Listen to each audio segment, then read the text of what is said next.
6, 1941 in Kirkwood, Illinois, but lived most of his childhood in Dallas, Texas. Speck would go on to spend time in prison and have a storied criminal history, ranging from forgery to burglary and assault. The murders. On the evening of July 13, 1966, Richard Speck, then 24, went to the townhouse that was home to several student nurses from South Chicago Community Hospital. He was armed with a knife and a gun. He bound the women who were home using torn bed sheets. He then proceeded to kill the young women in different rooms in the townhouse by either strangling or stabbing them. A few women returned home while Speck was there and were also killed. He took a total of 8 lives that evening and raped at least one of the victims, the nurses. So as you see, Mr. Richard Speck right here is a stone cold killer. He's from Dallas, Texas. He had robberies, assaults, and then on the same day decided to kill 8 women, rape them, tie them up, brutally murder them. He was somebody that was dead set against women for some reason. The dude hated them. And that's what makes this story so much more unbelievable, y'all. This one is crazy as it gets. There's a lot of documentaries and all kind of stuff about this guy. They literally set him up like he's just this maniac, homicidal monster. And you would think by watching this that he would go inside a prison and just take over, right? The man's already killed 8 humans at least, suspected of others. He's a violent person. He's full of anger. Why wouldn't Richard Speck go in there and take over? It's not like they can do anything else to him. He's already got 8 murders, found guilty, admitted to them. So that's why this video is so shocking right here, right? But Mr. Larry would say it all the time. Rest in peace, Mr. Larry. He'd say it all the time that there's a whole lot of men that take lives out in that free world because they never thought they were going to get caught and they knew nothing would happen. But when they get inside of those walls and they know that they're going to get caught, they know there's going to be repercussions and men gunning for them after that. They don't always do the same thing.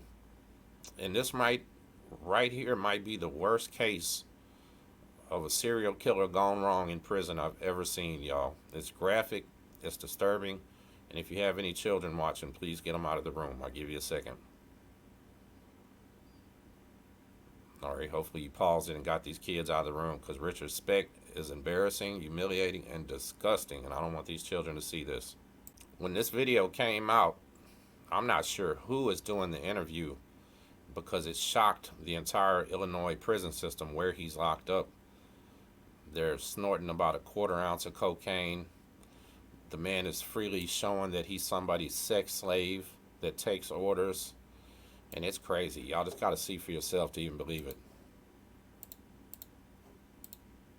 You feel like you could have known later. Like I always felt. Had no feeling. I felt sorry, but no. More shocking than Speck's lack of remorse was his change in appearance.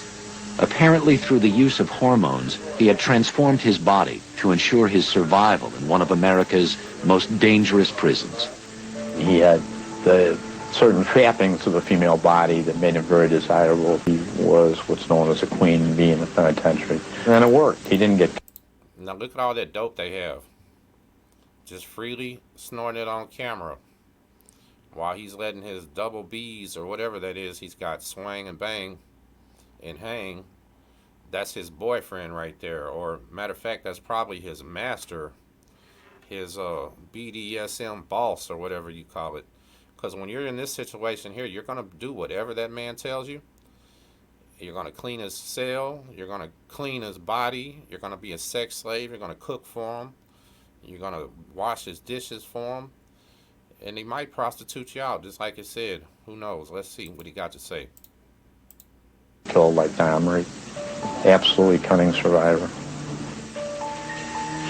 Yeah, Joe, you know what's going on, Pat. The church would lose. But Speck may have suffered a fate worse than death. 25 years of humiliation and abuse. Do you like being by men? Absolutely. Have you always liked being by men? Sure. You wearing blue pants today? Yeah. Can you see them? Take pictures on the eyes, I think. Huh? Take them on the telephone. Take them on? Oh, yeah. They could have been prostituting him out. It was a grotesque transformation. The psychiatrist who became Speck's only confidant believes that by forfeiting his manhood, Speck found a way to punish himself for his crimes. He felt that somewhere along the line, he had to experience the same kind of degradation and humiliation that he had inflicted on others, to feel that he had taken a woman's place, was being used as he had used women. He was a miserable person who lived a miserable life. I think he got his... So this man right here hated women enough that he killed 8 of them. He made interviews, did comments saying he couldn't stand women. He liked them to be in their place. That's the only time he liked them. But now allows himself to be one. Y'all gotta let me know in the comments what's going on here. Is he really turning into a woman, you think, to protect himself so he didn't end up like Jeffrey Dahmer? Did he really turn into a woman because he enjoys it? Was he telling the truth right there when they asked him, do you like being effed by men? I know this is an old video, but this is something that hasn't really been talked about outside of Chicago. And this is the type of stuff that you'll see in prison. And why I tell you guys, this is not the life you want, right? You might not be Richard Speck growing boobs. You might not be his boyfriend. But either one of them might live in a cell right next to you. And you can't do nothing about it. Y'all, this is just not the life you want, man. Stay free. Stay out of trouble.